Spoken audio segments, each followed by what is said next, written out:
राजकीय मतभेद त्यांच्यामध्ये निर्माण झाले, मात्र तरीही पवार कुटुंब हे नेहमीच एकत्र सगळ्यांसमोर आलं होतं आणि आता सध्या पवार शरद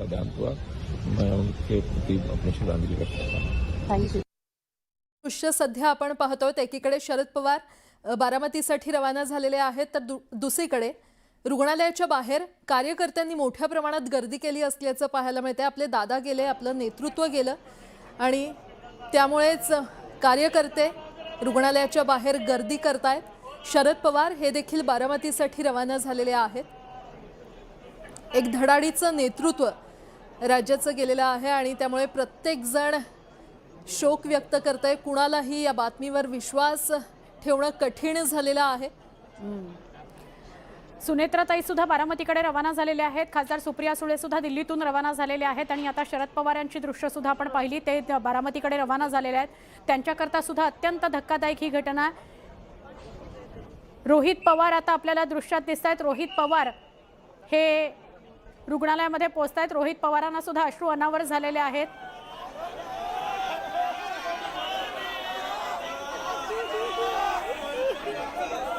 रोहित पवार हे आता रुग्णालयामध्ये पोहोचलेत। रोहित पवारांना सुद्धा काही सुचत नाहीये, ढसाढसा रडत ते सुद्धा रुग्णालयामध्ये दाखल होताना आपल्याला दिसतात। खरं तर आज सगळ्यांचीच ही परिस्थिती आहे। मग ते सध्या आपल्यासोबत गिरीश महाजन जोडले गेलेले आहेत। महाजनजी, अत्यंत दुर्दैवी आणि दुःखद घटना, दादा आपल्यातून गेलेत। दुर्दैवी म्हणजे कुठल्या शब्दामध्ये संवेदना व्यक्त कराव्या, कुठल्या शब्दामध्ये बोलावं, दुःख व्यक्त करावं, तर कुठेही शब्द सुद्धा आमच्याकडे नाहीयेत। सकाळी मी नाशिककडे निघालो, त्र्यंबकेश्वरला कार्यक्रम होता, कुंभमेळ्याच्या निमित्ताने मोठा गोदावरी पूजनाचा, आणि रस्त्यातच ठाण्याचा मला निरोप आला म्हणजे कळालं, मी लगेच परत आलो। खरं विश्वासही बसत नव्हता। खरं मला वाटलं की आधी गाडीचा ऍक्सिडेंट झाला असेल, थोडीफार दुखापत झाली असेल, पण नंतर कळलं की प्लेनच क्रॅश झालं, चार्टरचं क्रॅश झालं आणि तर दादा आमच्या इथे निघून गेले। कालच कॅबिनेटमध्ये आम्ही सोबत होतो। कालच दादांनी 3-4 वेळा माझं इतकी म्हणजे नेहमी ते माझ्याशी इतके गमती करायचे, कोणाला विचारा कॅबिनेटमध्ये, सगळ्या मंत्र्यांना विचारा, त्यांना असं एकदा सुद्धा 2-4 वेळा मला चिडवल्याशिवाय माझी मजा घेतली त्यांना करमतच नव्हतं। ते इतके खरं म्हणजे स्ट्रिक्ट असायचे, ते धीरगंभीर असायचे, पण मी भेटलो, मी दिसलो की आमची इतकी हसी मजाक चालायची आणि इतके एकमेकांना टॉन मारायचो। आणि 35 वर्षाचा आमचा सोबत होती। 1995 पासून 90 पासून होते, मी 95 पासून होतो, 35 वर्षापासून आम्ही दोघंही जण त्या ठिकाणी विधानसभेमध्ये सोबत होतो। अनेक वेळेला कटुता पण झाली, वादावादी झाली, विरोधी पक्ष असल्यामुळे आमचा सुरुवातीच्या काळात, पण नंतर दादांचे माझे अतिशय स्नेहाचे संबंध होते। पण खरं काय बोलावं, इतक्या अवेळी आणि इतक्या उभीच्या काळामध्ये दादा आमच्यातून निघून जावे यासाठी खरं शोक संवेदना व्यक्त करायला सुद्धा आमच्याकडे शब्द नाही।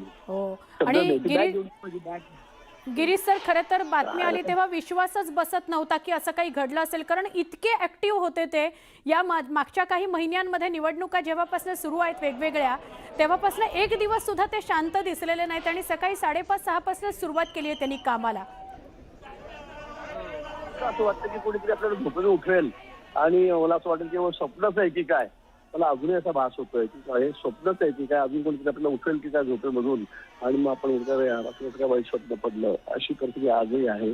पण खरं तर काय बोलावं, कशा कुठल्या शब्दात बोलावं, पण हे करते। मधल्या काळामध्ये दादा जेव्हा काही विषयावर बोलले होते, माझ्याकडे यायची पाहिजे, तेव्हा मी दादांना फोन केला स्वतः, म्हणजे दादा तुम्ही असं बोलू नका, आणि मी भाषणामध्ये पण बोललो तरी दादा असं अजिबात बोलू नये। पण मी त्यांना वैयक्तिक सुद्धा लगेच काही झालं की लगेच त्यांना फोन करायचं की दादा हे काही बरोबर नाही, जरा तुमच्या माणसाला आवरा, जरा हे बरोबर नाही बोललं। मी सगळी समन्वयाची भूमिका मी त्यांच्याशी मीच ठेवत होतो खरं म्हणजे। खरं तर प्रत्येकालाच भावना व्यक्त करणं कठीण झालेलं आहे। गिरीशजी, धन्यवाद। त्याला चूक म्हणणारे असले तरी सुद्धा अतिशय मनाने ते निर्मळ होते, याचा अनुभव मी स्वतः घेतलेला आहे। त्यांच्यासोबत मी मंत्रिमंडळात देखील काम केलं। मी मुख्यमंत्री असताना त्यांनी उपमुख्यमंत्री म्हणून देखील काम केलं आणि जेव्हा मुख्यमंत्री मी असताना मुख्यमंत्री माझी लाडकी बहीण योजना किंबहुना इतरही योजना जेव्हा आम्ही सुरू केल्या तेव्हा आर्थिक जे काही घडी आहे किंवा आर्थिक तरतूद जी आहे ती अतिशय उत्तमपणे त्यांनी त्यावेळेस केली आणि त्याचा अनुभव मला आहे. आणि एकदा करायचं ठरवलं की ते अजितदादा करायचे. करतो, बघतो, पाहतो असे शब्द त्यांच्या डिक्शनरीत नव्हते. व्हायचं असेल ते तात्काळ करायचे, नसेल त्याला नाही म्हणायचे. असा स्पष्ट वक्तेपणा या महाराष्ट्राने पाहिलेला आहे. मी असेन, मुख्यमंत्री देवेंद्रजी असतील, अजितदादा असतील, आम्ही टीम म्हणून काम केलं, टीम म्हणून काम करतो. आमच्या वेळाही कामाच्या वेगवेगळ्या, आम्ही पहाटे उशिरापर्यंत काम करतो. अजितदादा पहाटे लवकर काम सुरू करतात, देवेंद्रजी दिवसभर काम करतात.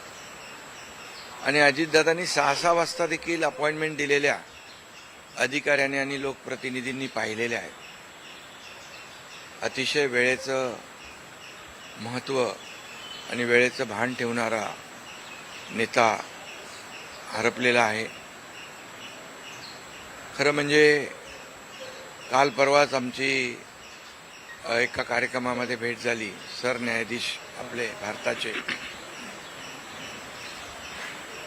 मुंबईत आले होते आणि ते येण्यापूर्वी आम्ही तिथंच एका चेंबरमध्ये बसलो होतो आणि त्यावेळेस झालेल्या चर्चा, गप्पा गोष्टी, आजही सकाळी जेव्हा मला त्यांची ही घटना कळली तेव्हा तेच समोर त्याच आठवणी काल परवाच्या येऊ लागल्या. खरं म्हणजे माझ्यापेक्षा ते राजकारणात देखील अनुभवी नेते, गेल्या अनेक वर्षापासूनचा त्यांचा अनुभव, वयाने देखील माझ्यापेक्षा ते मोठे होते माझे आणि अनुभवाने देखील. आणि म्हणून त्यांना राज्यातल्या अनेक विषयांचा गाढा अभ्यास होता. अनेक विभाग त्यांनी हाताळले होते. याचा राज्याला फायदा होत होता. मंत्रिमंडळात देखील ज्यावेळेस काही विषय यायचे त्यावेळेस आपल्या राज्याची आर्थिक परिस्थिती अशी आहे, आपल्याला सर्वांना काटकसर करावी लागेल, असे अगदी निर्भीडपणे सांगणारे अजितदादा देखील आम्ही अनुभवलेत. शिस्तीचा नेता म्हणूनही आम्ही अनुभवलेला. आणि त्यामुळे त्यांच्या जाण्याने फक्त पवार कुटुंबियांचंच नाही तर संपूर्ण महाराष्ट्राचं न भरून येणारं नुकसान झालेलं आहे. आणि माझ्यापेक्षा वयाने मोठे असल्यामुळे एक जी काय आमची गेल्या अनेक वर्षापासूनची जवळीक निर्माण झाली होती, त्यामुळे राजकारणातले आम्ही तिघजण एक टीम म्हणून काम करत असलो तरीसुद्धा एक मोठा भाऊ हरपल्याची, गेल्याची भावना देखील, दुःख देखील माझ्या मनामध्ये आहे. आणि मी त्यांना भावपूर्ण आदरांजली अर्पित करीत असतानाच मनामध्ये फार दुःखाच्या भावना आहेत. त्यांचं कुटुंब हे दुःख पचवण्याची क्षमता, डोंगरा एवढं दुःख आहे, ही क्षमता ईश्वराने त्यांना प्रदान करावी. कुटुंबाचंच नाही तर संपूर्ण महाराष्ट्राचं झालेलं आहे नुकसान.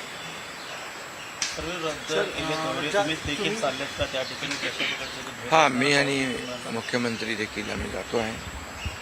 आमचे सहकारी आमच्यातून गेलेत, त्याचं दुःख आहे.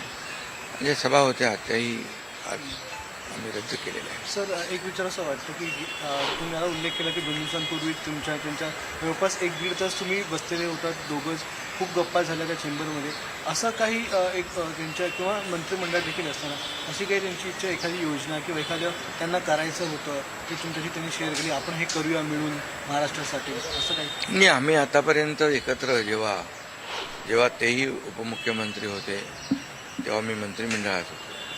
मी मुख्यमंत्री असतानाही उपमुख्यमंत्री होते. आता देवेंद्रजी मुख्यमंत्री आहेत. आम्ही जे काही निर्णय आम्ही घ्यायचो ते निर्णय मिळूनच घ्यायचो आणि मग एकदा एखादी सूचना आली की मग त्याला तिघांनी बळ देऊन ते पूर्ण करायचं. अजितदादा देखील एकदा कधी कधी असंही म्हणायचे की आपली आर्थिक आता आपली जी काही अर्थव्यवस्था महाराष्ट्राची आहे, काही नवीन योजना केल्यामुळे आपल्याला काटकसर करावी लागेल, पण जेव्हा काही निर्णय आपल्याला घ्यावेच लागतील त्यावेळेस मात्र ते मागे हटत नव्हते आणि याचा अनुभव देखील आम्ही घेतलेला आहे. साहेब, न भरून निघणारी पोकळी सातारा असेल, पश्चिम महाराष्ट्र या ठिकाणी देखील कशा प्रकारची तुम्ही पोकळी भरून काढणार आहे? नाही, यामध्ये साताराच नाही आहे, तर त्यांचं जे असलेलं जे काही अनुभव आहे हा महाराष्ट्रासाठी होता. त्यांचे त्यांनी प्रतिनिधित्व केल्यामुळे मला वाटतं फार मोठं नुकसान झालेलं आहे, न भरून येणार. शेवटचा प्रश्न, जे काय जसा हा जो विमान अपघात झाला ज्या प्रकारे काय वाटतं याची चौकशी व्हायला हवी आणि येणाऱ्या काळामध्ये असे अपघात होऊ नयेत, त्यामुळे बिलकुल याची शेवटी आमच्या सहकार्याचा जीव याच्यामध्ये गेला आहे. 6 लोक मृत्युमुखी पडलेले आहेत. त्यामुळे या विमान अपघाताची चौकशी नक्कीच व्हायला पाहिजे, नक्कीच होईल. कारण यापुढे देखील अशा प्रकारचे अपघात होता कामा नये, यासाठी हे गरजेचं आहे आणि त्यासाठी त्याची चौकशी देखील होईल. थोडक्यात हिंदीमध्ये सर क्या कहोगे, अजित पवार जी का निधन हो गया? बहुत ही आज महाराष्ट्र के लिए एक काला दिन कहूँ, एक दुर्भाग्यपूर्ण घटना कहूँ. म्हणजे खरं वाटत नव्हतं की त्यांना सांगायचं काय की हे खरंच नसतं. हे वाटत अजून बी वाटत नाहीये की आपल्याला ही खरं आहे की बाबा दादा आता बी आमच्या सगळ्या